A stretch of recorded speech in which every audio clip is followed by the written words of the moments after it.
Alrighty, what is up, everybody? It is me, Duke Farley, here on Lost at Sea, and I am unfortunately joined here by the first person eliminated from season 2 of Ascendance Alive, Ryan. Ryan, love talking to you, but hate to be doing it this early. How are you? Yeah, like you said, thank you so much for having me. I wish we were having this conversation several months down the road, as my winter podcast, but nonetheless, I'm happy to be here with you this evening. Yes, appreciate you taking the time out of your night. I wanted to kind of just jump right into these opening few episodes and kind of ask you a couple questions. Coming into the game, right? You mentioned having played a couple of minis, Ascendance minis, and knowing of Drew, another contestant here in the game. Kind of like explain how much different it is, like the format wise, from the minis that you were a part of versus this live game here. Nothing alike at all. I knew that there would be a few people who had some Ascendance experience playing the org. I didn't know there would be so many people who had experience playing the org, so I was definitely in a minority as far as that went. So no, I mean, the experience was nothing at all like what I had anticipated. And you mentioned that you had met Drew in another live game that you guys had played prior. Was that the only person that you were familiar with coming into this? I knew Drew, like I actually met Drew in person before. We played in season 1 of Michigan Mole together. I knew Melissa because we had played in a mini maybe 3 weeks before, but I didn't remember her name at first. But I knew who she was, I guess. There were a couple other people who I recognized from other stuff. Like obviously, I recognized who Wesley was.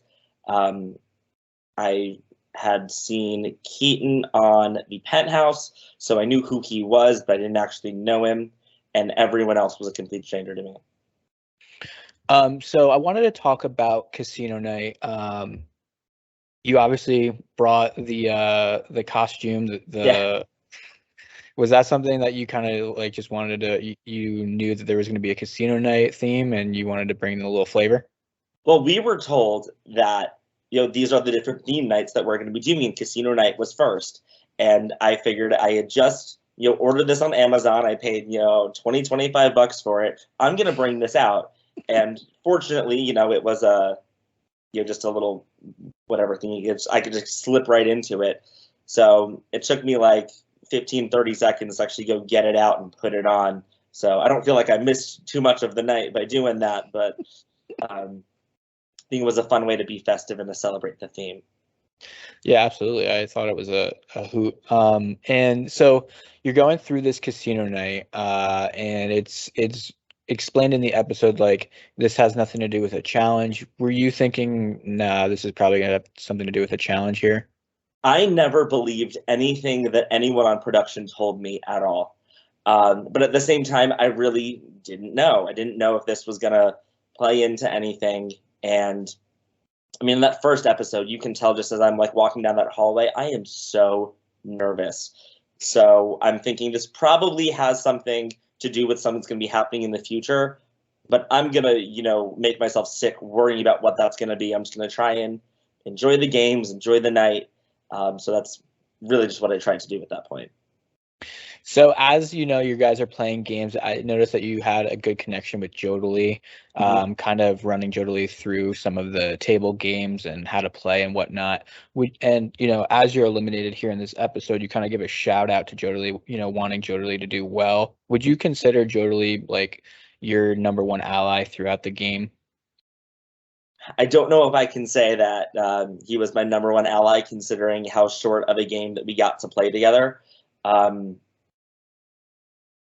But yeah, I think that's a fair statement. I think, had I stuck around, I would have wanted to work with Jody. I would have wanted to have stuck by him. For me, a lot of those connections that I made on the first night when, no one really thought the game was really happening, to me, those meant more than any kind of connections I might have made later on in the game. Like my connection with Jody was very genuine. just, getting to know him and having fun with him, outside of a super competitive environment. So I absolutely think that I would have aligned closely with him going forward. So during the auction, did you end up winning money? I don't know if we ever got like tallies on how everybody else did. We just kind of know that Keaton and Zoe had a lot of like money. Did you do well during the games? I did okay. There was at one point I was up a little bit in blackjack. I was up a little bit in poker, and I decided to go test my luck at bingo. And I know this wasn't shown. I really wish that it was, because at one point I had 5 bingo cards. Because I don't know, maybe I was just feeling some type of way, and I actually had Kennedy with me helping me mark some of the cards, and either next to me or across from me is Keaton, who has 1 card. He is getting every number called, so he beats me with his 1 card, and I had 5, and I lost everything on that. And very shortly after, casino night was over, so Keaton should be thanking me that I helped him get all of that extra money that he spent at the auction, because I had very little compared to a lot of other people once it was time to start bidding on items. So one of the things during the auction was, this wine, I guess, reward that you ended up getting picked with Erica and Jake. She won it. I guess you guys pulled your money together, right? Yes, we split it 3 ways, and she was the representative for our trio. Yes. So during this next episode, I think one of the opening sequences is, the wine reward with you 3, kind of just talking, loosely strategy. Would you say like that was something concrete between the 3 of you, that maybe you guys wanted to work together? I know there was an alliance thrown out called the Florists Flower. You guys all had flower shirts on? Yeah. That was completely, coincidental. I don't think that any of us actually realized it until we got over to the wine reward. It was one of those things that, I had more time in the game. Maybe it's something that I could have utilized. Like, hey guys, remember, on night 0 of the game when we said we were gonna work together? And that ended up not coming to be, unfortunately. So yeah, so that's a big part of this next episode was some of the information, I guess, during that wine night. It is some of the reason why people started targeting you. But I want to start off with the captains. Obviously, a big staple of Ascendance is this blind pick, where everybody kind of votes for these captains, and there's 3 this round, so 3 teams of 6. So Erica, Hot Girl, Chris, and Kennedy end up being the captains after people, vote for this, to go to a revote for the 3rd one there. And you get chosen on the Kennedy's team. Yes. During the middle of one of the middle rounds, you get chosen. So did you feel good initially about being on that team? I can read that team off for you if you don't remember. I believe at the time I was chosen, I think it was somewhere in the middle. So it was Kennedy, Drew, and Carson, I believe, were the 3 who were already on it when I was picked. And no, I was not super excited to be on that team, but I couldn't really, show anything like that. I had, met Kennedy a little bit before, and she was very nice. I realized, I didn't say this in the episode because I didn't realize it at the time.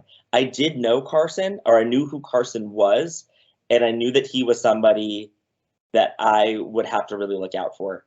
So I wasn't super keen on being thrown on a team with Carson and with Drew right away. But apparently I was making eye contact with Kennedy, and that's why she picked me. So say like you go to an elimination and it's not this joint elimination that it ends up being, would you say you would have been comfortable with, going, you had Drew, Carson, Chris, and Thomas with Kennedy. Would you have felt comfortable in that situation, I guess, going to a vote if you had lost? Oh, I have no idea. I don't know. That was never really a reality in the game. We thought that, in the escape room challenge, we finished with time left over. So we had thought that we had secured our safety for the round. I remember Papa was explaining like how all the teams did and how what that was gonna mean for all the teams. And I just remember him saying that like basically the green team, you were also going to the vote, and I'm thinking like fuck you, Papa. Like I was oof.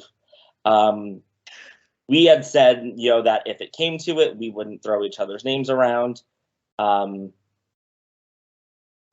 I mean, I don't know. I don't know exactly what happened in that whole strategy process. I feel like I remember so little of it. If I would have had to throw one of the other people's names out, I guess I would have, but it really hadn't even crossed my mind. Right. So, it gets revealed that it's a joint elimination. So you're going with Erica's team, which is the red team. You guys are the green team. And it really did feel from like I don't know how long the period was where you guys had to strategize, but it felt like the majority of it was that like neither team's going to budge to go after one of their own. But it slowly started to go onto you, and I have a whole bunch of notes on conversations that you were a part of. I would love to hear these. Maybe that'll spark my memory. The one that I do remember was way at the beginning, which I look back on now and I want to, I don't know. It obviously wasn't great for me. It was with, I want to say it was with Jodalee, Carson, and Melissa, where we're all huddled back in a little hallway, basically like, we're going to look out for each other. I had shared a bed with Carson the night before, so I had felt relatively comfortable with him despite knowing that I shouldn't trust him. But I still felt okay in the beginning. And then obviously things devolved. It seemed like from the beginning, Erica seemed to the first conversation where your name gets thrown out in this episode is basically Erica talking to Kennedy. And for some reason, she had mentioned to Kennedy that if the vote were to have gone on to Keaton, that she would have wanted to, and she had to throw somebody under the bus from her team, she would do Wesley. And somehow, I don't know if she had said that to you, but she told Kennedy in this conversation that you had kind of taken that and said, Erica's pushing Wesley, which I don't know how true that is, but that's how it kind of got. Either. I really, I recall it being brought up a little bit during the wine night that a lot of people were surprised that Wesley was there. He's a big figure in the live game community. Like, I didn't know him before, but obviously I knew who he was right as he walked into the room. I think that was maybe threatening to some people, and maybe that was threatening to Erica. Maybe it was threatening to me, which if he's an easy first name to throw out, I mean, at that point I was going to try and run with whatever name wasn't mine. Yeah, 100%. And, a lot of the Wesley, Melissa, and Keaton kind of was the initial names coming out. Then your name gets out there, and once it got out there, like it was like tough to stop it, right? I kind of realized that because there were a lot of red names being thrown out. Wesley, Melissa, and Keaton, for very obvious reasons, are very obvious targets. Keaton is very loud, and he had some history with the green team captain. I'm not sure how much we get into it on that episode, but waiting for the results, I had to hear that story from Kennedy over and over and over again about how she and Keaton have a history. Obviously, Wes is who he is, and Melissa is incredibly smart, but she doesn't hide that she is incredibly smart. And obviously that is someone who can be a threat going forward. So those were, I would say, the three obvious names. I think the other two on the red team were Taisha and Jodalee. I don't think they were ever considered at all for people like them. And we get a confessional here where Jodalee is like really, really upset that the target's shifting towards you. And it seemed like Jodalee really wanted to try to help you stay here. I don't know the vote count, but it ends up being 10. I know the vote count. I don't know the exact votes on who voted where. But you end up getting 10 votes against you. 2 on Wesley, and then 1 on Melissa. I was going to ask you, once the votes were being revealed, right before the votes were being revealed, did you have a sense that it was going to be you? I did, and I think I knew because I was the first green name that came up after all of the red names were being thrown out that no one agreed on. I feel like me being the first green name, it's just like, okay, well, it's Ryan. I came in having very few connections. I didn't know a whole lot of people coming in before me, so people would have had less reason to keep me around. There was another green name that came up, but the only person who said that name was Drew himself, that it was his name, and I never believed that for a second. So I kind of knew it was me.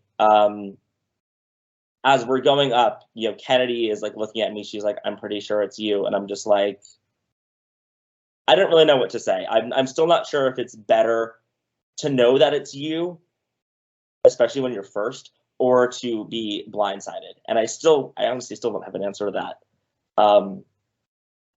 But like when my name was getting called multiple times, I'm just like, okay, this is where my Ascendance journey ends, I guess. So you get eliminated, right? And very gracious exit, blow the kiss to all the remaining contestants there that some of them just stabbed you in the back there. Was there anything that you wanted, like, did you feel like anybody had burned you in that moment?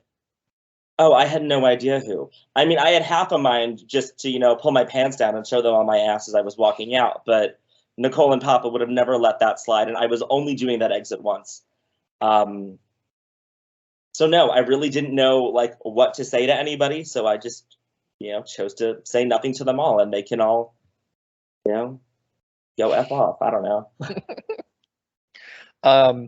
Do you think there's anything that you could have done to avoid your elimination, like looking back on it now? I have no idea, and it's still hard not seeing the episode. Yeah. I think it's possible that had I thrown out one of the other green players, that it could have worked. I would have probably had to pick Carson just because I knew that I probably shouldn't trust him. This is all going to be news to him. I don't think that he knows as much as I do. I would have probably like thrown him out and been like, oh, he's expendable. Apparently he's playing dumber than he really is. And if that was his strategy, then it was working. But yeah, I think I might have had to do that. I might have had to be like, oh, well, Melissa said Carson's name, so maybe, we should just consider if it has to be one of the green people, why not Carson?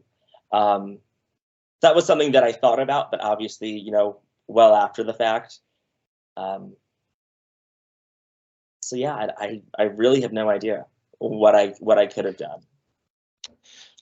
Is there anything else that you wanted to talk about regarding the experience at all that maybe we haven't covered up to this point? I mean, overall, it was still a very fun experience. Obviously, no one wants to go home first, be eliminated first. But I think I say this in my confessionals. I'm not sure if it aired. Like, you have to prepare yourself for it, but it doesn't make it any easier when it's you.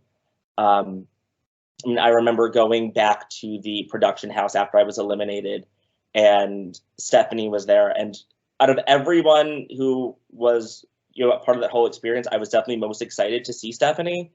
I played her very first org with her. And apparently I said some choice words to her at some point. So it was really nice to see her in particular. And I don't know, be able to make those connections, at least with the production people, because I know that none of them had anything to do with me going.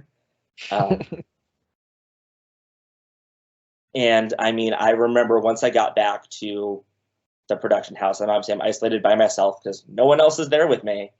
And I remember writing down everything, like every thought that I had since I walked in. And I remember compiling different lists of people who like, I don't want to see them come here because I want them to go far. I don't want to see these people because I'm not ready to deal with them yet. And then a bunch of other people, I'm just like, you know what? They can go far. They can show up next. I don't really care.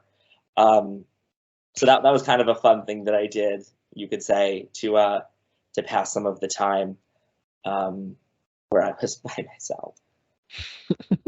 But other than that, once like the first night had ended, and other people ended up following me into the pre-jury house, I guess you can call it. It was nice to actually like make some of those relationships with some of those people, because I didn't get a whole lot of an opportunity to do that during the game, at least not super successfully.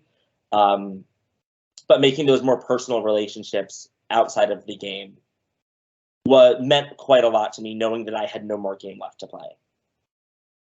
So what was your favorite part of the entire experience? Would you say, making the experiences or making the relationships after the game?